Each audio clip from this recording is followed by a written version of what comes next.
सामने हो मंजिल तो रास्ते ना मोड़ना, जो भी हो मन में आपके वो सपना ना भूलना। हर मोड़ पर मिलेगी चुनौती आपको, बस आसमान छूने के बाद जमीन ना भूलना। काफ़ी अच्छी बात कही गई है इसमें। आपको अपने लक्ष्य की ओर आगे तो बढ़ना ही है, मेहनत तो करना ही है, पूरी ईमानदारी के साथ, पूरे जोश के साथ और साथ ही साथ आपको अपनी जड़ों को बनाए रखना है, अपनी जड़ों को मजबूत रखना है, ज़मीन से जुड़े रहना है और ज़्यादा हवा में नहीं उड़ना है, ठीक है? यही कहा गया है इसमें। तो इन्हीं बातों के साथ, इन्हीं पॉजिटिविटी के साथ मैं प्रकाश और आज लाया हूँ आपके लिए डेली करंट अफेयर्स की क्लास को और स्वागत करता हूँ आप सबका सरकारी परीक्षा के यूट्यूब चैनल पे। आज की वीडियो में हम जानेंगे कि कौन बने हैं एनडीबी बैंक यानी न्यू डेवलपमेंट बैंक के इंडिया के रीजनल ऑफिस, कहाँ हो रहा है बेहतरीन सा एक मैंगो फेस्टिवल और कौन है दुनिया का सबसे खूबसूरत रहने वाला शहर। जानेंगे ये सब आज के करंट अफेयर में। तो स्टार्ट करते हैं with very first question right on screen. प्रश्न कहता है who has been appointed as chairman of the advisory committee overseeing AIFF by Committee of Administrators। प्रशासकों की समिति COA द्वारा AIFF की देखरेख करने वाले सलाहकार समिति के अध्यक्ष के रूप में किसे नियुक्त किया गया है? ऑप्शन नंबर ए है doctor S Y Qureshi, B है भास्कर गांगुली, सी है रंजीत बजाज या डी है सुनील चौबे। सही उत्तर है option number C, Ranjit Bajaj. तो रंजीत बजाज कौन है? रंजीत बजाज एक जाने-माने football league, I league club जो जिसका नाम है मिनेर्वा एकेडमी फैन क्लब, इसके ये ओनर हैं और इन्हें बनाया गया है chairman of advisory committee to assist the Supreme Court appointed committee of administration. तो सुप्रीम कोर्ट ने एक कमिटी ऑफ एडमिनिस्ट्रेशन बनाई थी जो फुटबॉल की जो एडमिनिस्ट्रेशन है भारत में, उसकी देखरेख का काम करता है। तो उसी संस्थान के द्वारा सीओए के द्वारा जो गठित हुई सुप्रीम कोर्ट के द्वारा, उसी ने ही जो है रंजीत बजाज को बनाया है इंडियन का फुटबॉल फेडरेशन का अध्यक्ष, ठीक है? तो यहाँ पे आप देख सकते हो कि ऑल इंडिया फुटबॉल फेडरेशन जो है, उसके डे टू डे अफेयर्स को भी ये सीओए देखती है, कमिटी ऑफ एडमिनिस्ट्रेशन ही देखती है। इसके कामकाज को पूरा ऑडिट करती है। तो इसके 3 मेंबर है, कौन-कौन है? Justice A R Dave, doctor S Y Qureshi and Bhaskar Ganguly. 12 member की एडवाइजरी टोटल कमिटी है और डे टू डे जो मुद्दे होते हैं, उस पे एआईएफ जो है वो इस सीओए को अपना इनपुट देती है। तो इसका गठन क्यों हुआ था? क्योंकि एआईएफ में जो कई सारे जो खामियाँ थी, वो पाई गई थी।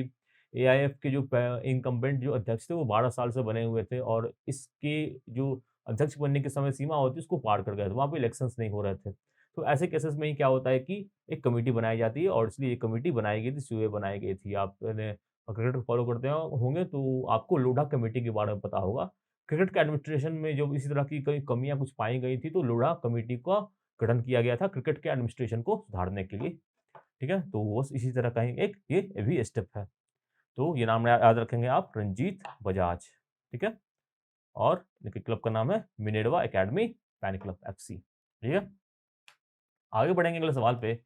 सवाल संख्या 2 आपके स्क्रीन पे दिख रहा होगा। ये कहता है कि who has been appointed by National Development Bank NDB as director general to head its Indian regional office in GIFT City Gujarat. Gujarat GIFT City में गुजरात में। नेशनल डेवलपमेंट बैंक एनडीबी द्वारा गिफ्ट सिटी गुजरात में अपने भारतीय क्षेत्रीय कार्यालय का नेतृत्व करने के लिए महानिदेशक के रूप में किसे नियुक्त किया गया है? हमारा ऑप्शन है A Urjit Patel, B doctor DJ Pandian, C Raghuram Rajan या डी डॉक्टर सुब्बा राव। तो जान लेते हैं सही उत्तर पहले। सही उत्तर option number B doctor DJ Pandian. DJ Pandian जो है इन्हें अब नियुक्त किया गया है क्या? एनडीबी बैंक जो न्यू डेवलपमेंट बैंक जो है, ये बेसिकली पहले भी करंट अफेयर में बताया जा चुका है कि गिफ्ट सिटी जो है गुजरात में, वहाँ पे अपना ये रीजनल ऑफिस खोलने वाला है। एनडीबी क्या है? तो ब्रिक्स का बैंक होता है। Brazil, Russia, India, China and South Africa का जो ग्रुप है ब्रिक्स, उसी का ये बैंक होता है। इसका हेडक्वार्टर है शंघाई में, ये भी याद रखेंगे। तो जो गुजरात में इंटरनेशनल फाइनेंस टेक सिटी एक नया शहर सा एक डेवलप हुआ है, वहीं पे इसका रीजनल ऑफिस खोला जा रहा है। ये जो है पहले वाइस प्रेसिडेंट के रूप में काम कर चुके हैं एशिया इंफ्रास्ट्रक्चर इन्वेस्टमेंट बैंक के, ठीक है? तो पहले भी एक इस तरह के बड़े पद पर ये कार्यरत रह चुके हैं और इन्होंने किसे रिप्लेस किया है? इन्होंने रिप्लेस किया है आरबीआई गवर्नर उर्जित पटेल को, ठीक है? इससे पहले इस पोस्ट पे उर्जित पटेल थे और अब ये हैं, ठीक है? तो आगे बढ़ते हैं इसी के साथ। डॉक्टर डीजे पांडियन नाम याद रखिएगा, सवाल बनने के काफ़ी चांसेस हैं। बढ़ते हैं अगले सवाल पे। सवाल संख्या 3 कहता है कि recently R Kavita Rao has been appointed as the new director of NIPFP. She is an eminent dash. हाल ही में आर कविता राव को NIPFP के नए निर्देशक के रूप में नियुक्त किया गया है, वो एक प्रख्यात डैश हैं। ऑप्शन नंबर ए है राइटर, बी है इकोनॉमिस्ट, सी है एंटरप्रेन्योर या डी है फिल्म मेकर।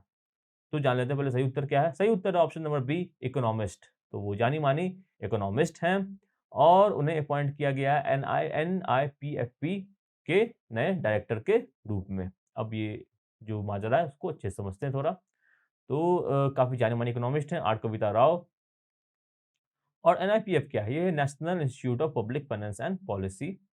तो इसका काम क्या होता है? इसका काम होता है कि जो प्रीवियस पॉलिसीज़ के जो रहे हैं उनकी हिस्ट्री को देखते हुए आगे पॉलिसी डिज़ाइन में सरकार की मदद करना। ये एक ऑटोनॉमस इंस्टीट्यूशन है और मिनिस्ट्री ऑफ फाइनेंस के अंदर आता है। 1976 में इसका गठन हुआ था और ग्रांट इसे मिनिस्ट्री ऑफ फाइनेंस के थ्रू मिलता है, बट ये ऑटोनॉमस इंस्टीट्यूशन है, ठीक है? तो इन्होंने रिप्लेस किसे किया है? इन्होंने रिप्लेस किया है पिनाकी चक्रवर्ती को, ठीक है? आर कविता राव नाम इम्पोर्टेंट रखेंगे और NIPFP की जो अध्यक्ष बनी है वो है आर कविता राव। ये यहाँ पे याद करने वाली बात है, इंपॉर्टेंट बात है। आगे बढ़ते हैं, अगले सवाल पे आते हैं। सवाल संख्या 4 कहता है कि which insurance company has introduced a saving life insurance plan named धन संचय? किस बीमा कंपनी ने धन संचय नाम से एक बचत जीवन योजना की शुरुआत की है? ऑप्शन नंबर ए है मैक्स लाइफ इंश्योरेंस, बी है ICICI प्रूडेंशियल लाइफ इंश्योरेंस, सी है SBI लाइफ इंश्योरेंस या डी है life insurance corporation of India या भारतीय जीवन बीमा निगम। सही उत्तर option number D, Bharatiya Jeevan बीमा निगम। तो LIC ने लॉन्च किया है क्या? धन संचय, ठीक है? Non linked non participating individual saving है, मतलब सेविंग का के साथ लाइफ इंश्योरेंस कवर की बात इसमें की जाती है, बोथ प्रोटेक्शन एंड सेविंग, ठीक है? तो 5 साल का कम से कम आपको ये प्रीमियम भरना पड़ेगा और मैक्सिमम 15 साल तक आपको ये प्रीमियम भरना पड़ेगा इसमें, इस योजना के तहत, ठीक है? इसमें आपको इनकम बेनिफिट मिलता है, इंक्रीज इनकम बेनिफिट मिलता है, single premium level income benefit मिलता है और सिंगल बेनिफिट मिलता है। तो एक योजना है LIC की, LIC की योजना पे सवाल बन सकते हैं, तो आपको सीधा-सीधा याद रखना है धन संचय के बारे में, जिसमें प्रोटेक्शन के साथ-साथ सेविंग की भी सुविधा दी जाती है। एक तरह का ये इंश्योरेंस का एक फॉर्म होता है। आगे बढ़ेंगे सवाल संख्या 5 पे। ये कहता है कि together for a peaceful world is a theme of which important day is celebrated recently? Together for the peoples world हाल ही में मनाए गए किस महत्वपूर्ण दिवस का विषय है? ऑप्शन नंबर ए है International Olympic Day 2022, International Sports Day 2022, International Women's Day 2022, International HR Day 2022। अंतर्राष्ट्रीय ओलंपिक दिवस 2022, अंतर्राष्ट्रीय खेल दिवस 2022, अंतर्राष्ट्रीय महिला दिवस 2022 या अंतर्राष्ट्रीय HR दिवस 2022। सही उत्तर है ऑप्शन नंबर ए, अंतर्राष्ट्रीय ओलंपिक दिवस 2022। तो जून 23 को मनाया जाता है क्या? International Olympic day. पूरे विश्व भर में मनाया जाता है इंटरनेशनल ओलंपिक डे, जून 23 नाम याद रखेंगे, डेट को याद रखेंगे। और इसी दिन क्या हुआ था कि इंडियन ओलंपिक कमेटी का गठन, सॉरी, इंटरनेशनल ओलंपिक कमेटी का गठन हुआ था। और जो ये 23 जून को इसका गठन हुआ था, कब, कौन से ईयर में हुआ था? 1894 में हुआ था। कहाँ पे हुआ था? पेरिस में हुआ था, ठीक है? और थीम क्या था? थीम क्या है इस वर्ष का? Together for a peaceful world, ये आपको याद रखना है। तो जो पहला मॉडर्न ओलंपिक हो रहा है, कब से खेला जा रहा है? 1896 से खेला जा रहा है, ठीक है? तो 1896 से खेला जा रहा है ओलंपिक। और एक जो बहुत ही फेमस नाम है जिन्होंने इस ओलंपिक की शुरुआत की थी, उनका नाम क्या है? ये आप बताएँगे कमेंट सेक्शन में। आप कमेंट सेक्शन में ज़रूर बताएँ। ओलंपिक्स के बारे में पढ़ें, इस पे जुड़े स्टैटिक के और करंट अफेयर के भी सवाल इस साल आने के चांसेस हैं, क्योंकि ओलंपिक, टोक्यो ओलंपिक जो घटा है सन 2021 में, वहाँ पे भारत ने मेडल जीते हैं। साथ ही साथ जो पैरा ओलंपिक्स गेम हुए, वहाँ पे भारत ने भी काफ़ी उम्दा प्रदर्शन किया है। तो उनमें एथलीट्स के नाम जिन्होंने मेडल जीते हैं, वो तो आपको याद रखना ही होगा करंट अफेयर के पार्ट के रूप में। और ओलंपिक से जुड़ी जो अन्य जानकारियाँ होती हैं, जैसे अगला ओलंपिक कहाँ होने वाला है, या जो ओलंपिक की स्टार्ट कहाँ हुई थी, कब से हुई थी, किनके द्वारा हुई थी, जो मैंने कमेंट सेक्शन में आपको लिखने कहा, ये सब बातें आप अच्छे से ज़रूर पढ़ें और यहाँ पे नोट्स में अपने मेंशन कर लें। बढ़ेंगे अगले सवाल पे। सवाल संख्या 6 कहता है कि according to the report of Economist Intelligence Unit EIU, which city has topped as world's most livable city? Economics intelligence Unit EIU की रिपोर्ट के अनुसार दुनिया के सबसे रहने योग्य शहर के रूप में कौन सा शहर शीर्ष पर है? ऑप्शन नंबर ए है जेनेवा, बी है वियना, सी है कोपेनहेगन या डी है ज्यूरिख। सही उत्तर है option number B, Vienna. Vienna कहाँ है? ये ऑस्ट्रिया में है, ऑस्ट्रिया या यूरोप में है।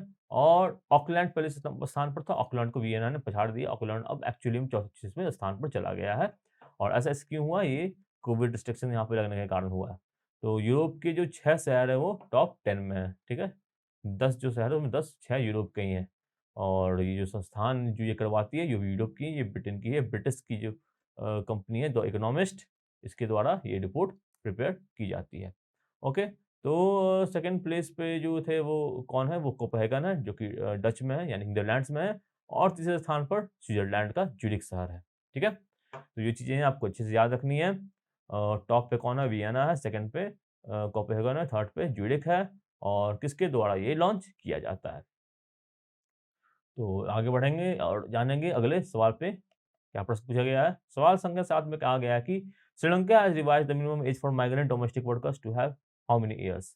श्रीलंका ने प्रवासी घरेलू कामगारों के लिए न्यूनतम आयु को संशोधित करके कितने वर्ष कर दिया है। ऑप्शन नंबर ए 18 वर्ष, बी 21 वर्ष, सी 23 वर्ष या डी 25 वर्ष। सही उत्तर है ऑप्शन नंबर बी 21 वर्ष, यानी कि 21 वर्ष कर दिया गया है। किसको? श्रीलंका में जो प्रवासी घरेलू मतलब जो बाहर से काम करने वाले आते थे, उनकी एक मिनिमम आयु तय की जाती है। तो इस आयु को अब कर दिया गया है कि ये 21 साल होगी, ठीक है? और बट ये मतलब सब देशों के लिए नहीं है, कुछ देश जैसे कि सऊदी अरबिया के लिए ये जो नंबर है वो 25 साल रखा गया है, ठीक है? और सॉरी, मिडल ईस्ट के लिए 25 साल रखा गया, मिडल ईस्ट में सऊदी अरबिया के लिए 23 साल रखा गया और बाकी देशों के लिए ये 21 साल का एज लिमिट रखा गया है। तो जो कभी-कभी जो हमारे जो पड़ोसी देश होते हैं, उनके बारे में भी सवाल बनते हैं, तो ये सवाल हो सकता है कि एग्ज़ाम में कहीं न कहीं पूछ दिया जाए। अगला सवाल बढ़ते हैं, सवाल संख्या 8 कहता है कि which of the following nation has ranked first in global gold recycling as per world council report? World gold council report के 2022 के अनुसार निम्नलिखित में से किस देश को ग्लोबल गोल्ड रिसाइक्लिंग में पहला स्थान मिला है? ऑप्शन नंबर ए है इंडिया, बी इटली, सी यूएस या डी चाइना। सही उत्तर ऑप्शन नंबर डी चाइना, चीन को पहला रैंक मिला है किसमें? ग्लोबल गोल्ड रिसाइक्लिंग में, ठीक है? ग्लोबल मतलब विश्व भर में गोल्ड की रिसाइक्लिंग कितने अच्छे से कौन देश करता है, इसकी बात की जा रही है। इंडिया किसमें नंबर रहा है? चौथा, और भारत ने 75 टन का जो सोना है वो 2021 में इसको रिसाइकिल किया है, जो कि कह सकते हैं कि अच्छा नंबर है। चाइना ने कितना किया? 168 टन का किया है, इटली ने 80 टन का किया है और यूएस ने 78 टन का किया है, ठीक है? उसके बाद भारत नंबर आता है 75 टन। इतना सोने को उन्होंने रिसाइकिल किया है, मतलब कि फिर से यूज़ करने लायक बनाया है, ठीक है? तो इसी के साथ बढ़ते हैं अगले सवाल पे। सवाल संख्या 9 कहता है कि which country has successfully launched satellite into orbit with the help of its indigenous Noori rocket? किस देश ने अपने स्वदेशी नूरी रॉकेट की मदद से उपग्रहों को कक्षा में सफलतापूर्वक प्रक्षेपित किया है? Option number A Pakistan, B Uzbekistan, C Indonesia, D South Korea. सही उत्तर है option number D South Korea. तो साउथ कोरिया ने सक्सेसफुली लॉन्च किया है किसको? नूरी रॉकेट को। तो जो 3 स्टेज रॉकेट होता है, इसमें लाइक 47 मीटर लंबा होता है और 200 टन ये वेट कर रहा होता है। ओके, और ये कहाँ से लॉन्च किया गया है? नैडो स्पेस सेंटर, जो कि साउथ कोरिया में ही है। और इसमें जो 5 सैटेलाइट्स हैं, उनको ले जाया गया, इसमें कि अर्थ का एक अर्थ ऑब्जर्वेशन मिशंस जो सैटेलाइट्स होते हैं, जो कि एटमॉस्फेयर वगैरह को मॉनिटर करते हैं कि कहाँ पे क्या सिचुएशन है, हवा का, ओज़ोन लेयर, इस तरह का, इन चीज़ों को जो ऑब्ज़र्व करते हैं, वैसे सैटेलाइट्स भी इसमें गए हुए हैं। तो ट्यूसडे को यानी पिछले ट्यूसडे को इसको मिशन को कैरी आउट किया गया था और इससे पहले इस तरह के मिशन को कैरी आउट करने वाले बहुत ही कम देश रहे हैं, जैसे कि रशिया रहा है, यूनाइटेड स्टेट्स रहा है, यूरोपियन यूनियन रहा है, चाइना रहा है, जापान रहा है और फिर भारत रहा है, ठीक है? और इन देशों के अलावा भारत ने भी अपना इंडिजिनियस अपना ही सैटेलाइट बनाया है और उससे क्या किया है, उसको लॉन्च किया, मतलब अपना रॉकेट बनाया और उससे भी सैटेलाइट को लॉन्च किया, ये भारत ने भी किया है। और भारत के बाद साउथ अफ्रीका ये करने वाला देश बना है। कैमरा देश बना है, पहले आप देख लो, रशिया बना है, फिर यूनाइटेड स्टेट्स आया, फिर यूरोपियन यूनियन आया, फिर चाइना आया, जापान आया, इंडिया आया, उसके बाद साउथ कोरिया है। तो ये संख्या अभी भी काफ़ी कम है विश्व में देखा तो। तो आगे बढ़ते हैं, अगले सवाल पे बढ़ते हैं। सवाल संख्या 10 कहता है कि recently in which country APEDA has organised mango festival? हाल ही में एपीईडीए ने मैंगो फेस्टिवल का आयोजन किस देश में किया है? Option number A Bahrain, B चीन, सी इजिप्ट या D Nepal. Bahrain, China, Egypt, मिस्र या नेपाल। सही उत्तर है बहरीन। तो बहरीन में क्या हुआ है कि एपीडीए ने मैंगो फेस्टिवल का आयोजन किया है। तो एपीडीए क्या होता है? Agriculture and processed food product export development authority, इसको याद रखेंगे। Agriculture agriculture and processed food product export development authority, APEDA. इसने 8 दिवसीय मैंगो फेस्टिवल को लॉन्च किया है बहरीन के किंगडम। बहरीन का मतलब किंगडम होता है, एक राज्य, मतलब राजा रानी का वहाँ पे कॉन्सेप्ट है। जून 13 को किया है और इंडियन एम्बेसी जो थी वहाँ पे उसके मदद से किया गया है, ठीक है? 34 वैराइटीज़ ऑफ आम यहाँ पे इस फेस्टिवल में रखे गए थे। वेस्ट बंगाल से, बिहार से, झारखंड से, उत्तर प्रदेश से, ओडिशा से, यहाँ से आम आए थे। 27 वैराइटी जो आम के थे वो वेस्ट बंगाल से ही थे। इसके अलावा बिहार, झारखंड, उड़ीसा और उत्तर प्रदेश से 2-2 वैराइटी ऑफ आम यहाँ पे प्रदर्शित किए गए थे। बिहार का जर्दालू आम जिसको जीआई टैग मिल चुका है और लंगड़ा जो है वो डिस्प्ले पर आता, मतलब कि बहुत ही पॉपुलर रहा। तो इसी के साथ समाप्त करते हैं आज का करंट अफेयर सेशन को। आशा करता हूँ कोई वीडियो अच्छा लगा होगा। जो कॉन्सेप्ट्स यहाँ पे बताए गए हैं, जो पॉइंट्स बताए गए हैं, वो आपने याद कर लिए होंगे, आपको समझ में आ रहे होंगे। तो इस वीडियो को अगर आपको अच्छा लगा उसे लाइक कीजिए, शेयर कीजिए दोस्तों के साथ, कमेंट में लिखिए आप किस तरह की वीडियो देखना चाहते हैं और सरकारी परीक्षा को सब्सक्राइब तो ज़रूर कीजिए। बेल आइकन को दबाइए, इससे क्या होगा जो भी इंपॉर्टेंट नोटिफिकेशन आएगी, वीडियो आएगी, वो आपको तुरंत देखने को मिल जाएगी। तो इसी के साथ समाप्त करते हैं आज सेशन को। स्वस्थ रहिए, सुरक्षित रहिए, पढ़ाई-लिखाई करते रहिए एंड जय हिंद।